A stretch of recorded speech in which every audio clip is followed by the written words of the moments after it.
Jessie Reyes is featured on this project.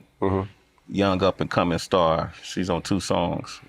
How did you find Jessie Reyes? I was coming home. I got home one night from a video shoot, actually.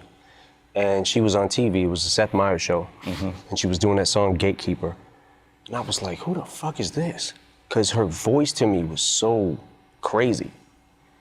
So I rewound it, and I was like, oh, shit, I gotta check her out. So I went down the wormhole of looking up shit, and I was like, yo, I really wanna fuck with this chick, because she,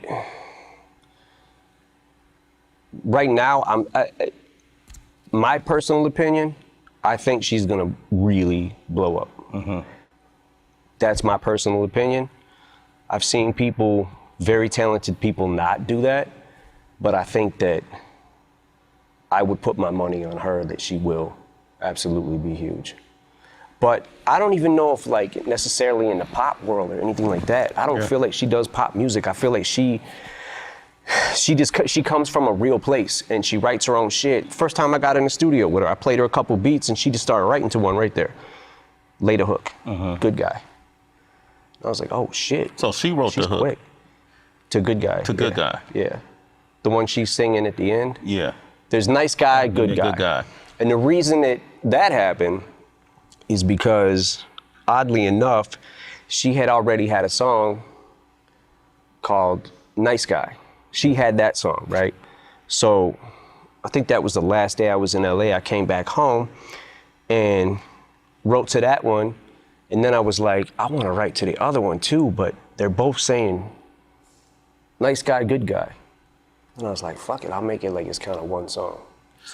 Dre's all over this project? Dre's input is all over it, for sure. He felt like me and him had a couple discussions about the last album. And one of the things that he said to me was, like, he hit me up one day, he was like, yo, I don't like how motherfuckers are talking about your album. And he had heard Revival, right? Yeah. Him and Jimmy Iovine had sat in there and listened to most of the songs I had done at Rick Rubin's studio. And based off that reaction, I think Dre was a little confused too when that happened with Revival. Probably not more so than me, but we had a conversation earlier in the year, and I think I had only had one song by that time. This was like January. Yeah. I had the one song and was thinking about releasing it, and then wrote another song. When I got back to Detroit, recorded it. Like, okay, now I got 2 songs. I might as well do a fucking album. And that's kind of how that came about. But Dre also, there's a couple songs that he kind of deaded them just because he didn't have a good reaction to them, and he also felt like one of them was going a little far. A song? Hey, man. What does that mean? Like, how far did it go? It definitely went too far. When you say go too far, I feel like Kamikaze was the place where if you were ever gonna go so-called too far, this is where it would be. You did the BET verse for the rap cypher, and in it, you covered a lot of content that was relevant to the world we live in today that some folks want to sweep under the rug, and this is my own personal opinion. Conversations we have every day on Shade 4-5 on Sway in the Morning, we talk about, the injustice, policies, prejudice. We talk about discrimination, all of these different things, whether or not we're in the middle of a race war that is trying to be perpetrated by people in power. Not a war in the sense where people are going to pick up guns and shoot at, well, maybe, shit. Right. But in terms of psychologically, the whole nine. So when you did that verse on the BET cypher, what I thought why it was necessary, King Crooked had a song called I Can't Breathe, where he talks about, man, we can't just be the only ones saying this. White rappers shouldn't stay quiet. White rappers shouldn't stay quiet. I can't tell you how hard that line hit me. It was to the point where I'm like, this is how strong I feel about something. I gotta put it in the right words, And I saw shit where it was like, oh, these are not new subjects, they're new to Eminem, and that kind of shit. How did you respond to that reaction? You got backlash for that, you know, especially when you. I got backlash for the Trump cipher, and you know, it is what it is. At least when this shit is all said and done, maybe I can just be on the right side of history. But you got people dissecting the bars and going, "Oh, this shit is trash. It's not even that good," and like that's not what it's about. You're missing the whole point. You know what I'm saying? I'm trying to say this also to my fan base who might have voted for him. A lot of people in my fan base probably did. And at the time I did the cipher, I realized after it was all said and done that maybe I should have just attacked him. When you said you drew that line in the sand, maybe you should have not done that. You should have reworded it and showed empathy towards. Well, that's what I realized after I was done. That's kind of how I felt, because it's like, okay, this is backfiring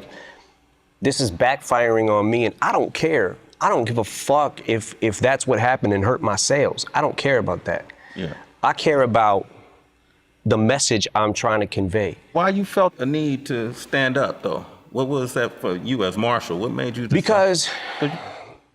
Because I was just watching it every single day. I watch a lot of news, right? Yeah. The thing that pissed me off the most, that really set me off when I started going crazy with the pen, because I'm like, the Kaepernick thing. And when that shit happened and how he kept changing the narrative and kept changing the narrative. You fucking, I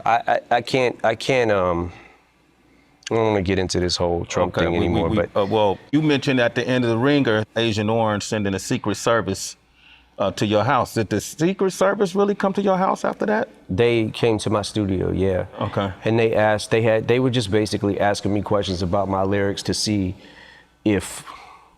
what the intent was behind them, and if I was making a actual threat or just expressing myself. So that really happened. Wow, that's crazy. Right now, what we're seeing too, because Colin Kaepernick was named the face of Nike's 30th anniversary of Just Do It. You saw that, right? And then you got a whole slew of people that are now burning Nike shoes and Nike I saw that. products. It's infuriating. Yeah, what do you think? Infuriating. Yeah. Like, really? Nike supports people who kneel for the anthem. At this fucking point, come on. Seriously? Seriously? You gotta be a fucking moron to think that that's just what it's about and it's that fucking cut and dry. Yeah. You know what I'm saying? Like, there's a meaning behind this shit and there's real pain behind this shit. And you're burning a fucking pair of shoes? When you go about your fucking day and you got your job and you're thinking about all this other shit, that's what really fucking bothers you? People ain't gonna stop watching football. They're just not. Yeah. Football to me is the best sport there is.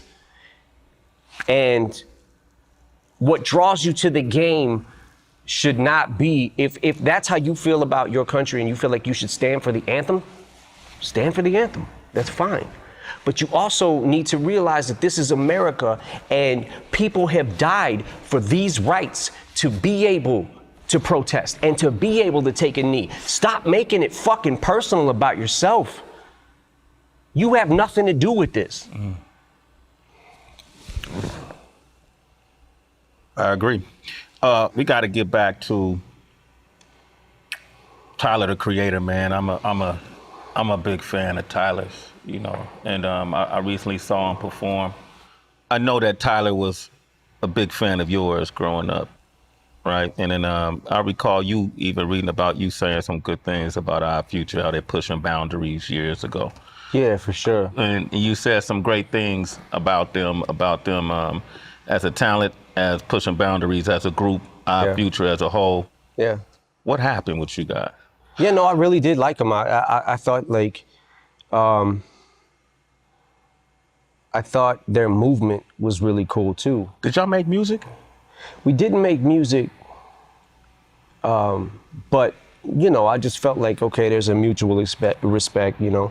And a lot of the shit that ended up happening after that, like the tweet he put out with talking about Shady 15 and why can't people that are close to him tell him that his shit sucks and it's trash. And I'm like, okay, listen, man, you don't have to like it.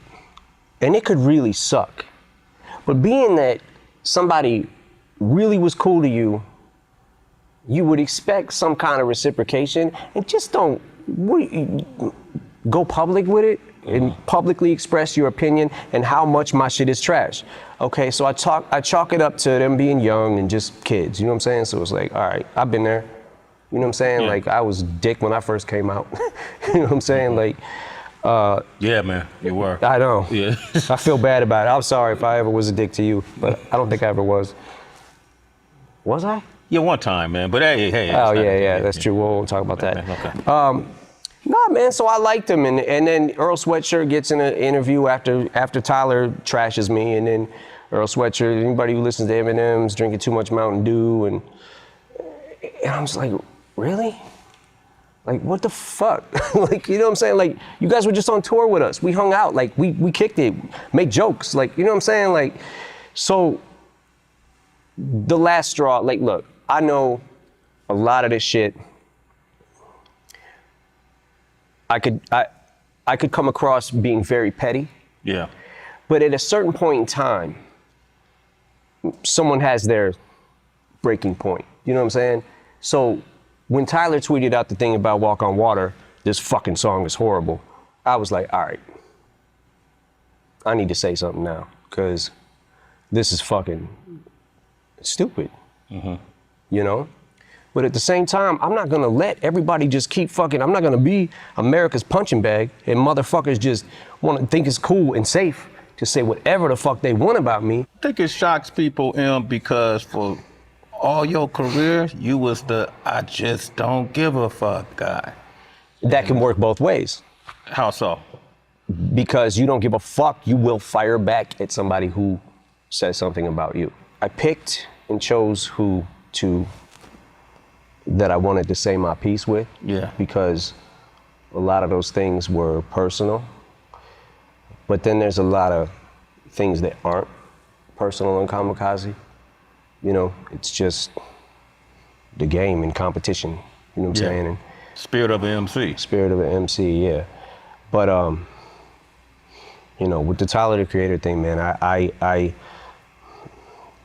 realize now, and I realized when I said it, but I wasn't like in the mind frame of, I was angry when I said the shit about Tyler. The fact of like, every time I saw this kid, like, always so cool to you. You know what I'm saying? Like, I loved his energy, like everything, you know what I'm saying? Like, he was a funny dude, like he's super charismatic and shit. But I'm sitting back like, man, at what point do I have to say something just to defend myself? And I think that the word that I called him on the album was, on that song, was one of the things where I felt like this might be too far. Because in my The homophobic in my slur. quest, in my quest to hurt him, I realized that I was hurting a lot of other people by saying it. And at the time, I was so mad, it was just whatever. But in the midst of everything else that was going on this album and the things that it took to pull this album together and all that kind of shit, it was one of the things that I kept going back to, going, I don't feel right with this. Before the album came out, I had the conversation with Paul and we spun the word back. But now I realize people can hear what I'm saying anyways. In the case of this, man, I feel like just, man, I wish you and Tyler could sit down and hash that one out now that you fired your shot back and he said what he said, because I think that's a special young man, and he could probably use your mentorship and you could probably feed off of what he has to offer as well. I could tell it's different from Joe or some of the other names. Yeah, it's definitely different. It's not as personal. It's one of them things like, all right, dude, you deserve a tap now because I think you thought it was cool to just, because you slid with the other things and I didn't say shit, because like I said, I was chalking it up to them being young and just kids, man. I'm like, but at the same time, at what point do I just gotta keep taking this shit? People took that line and thought you were indirectly talking about Drake. What I'm telling you with these lines is, I don't know what's real and what's not at this point. I'm telling you that if I ever need a ghostwriter, I need to just fucking put the mic down.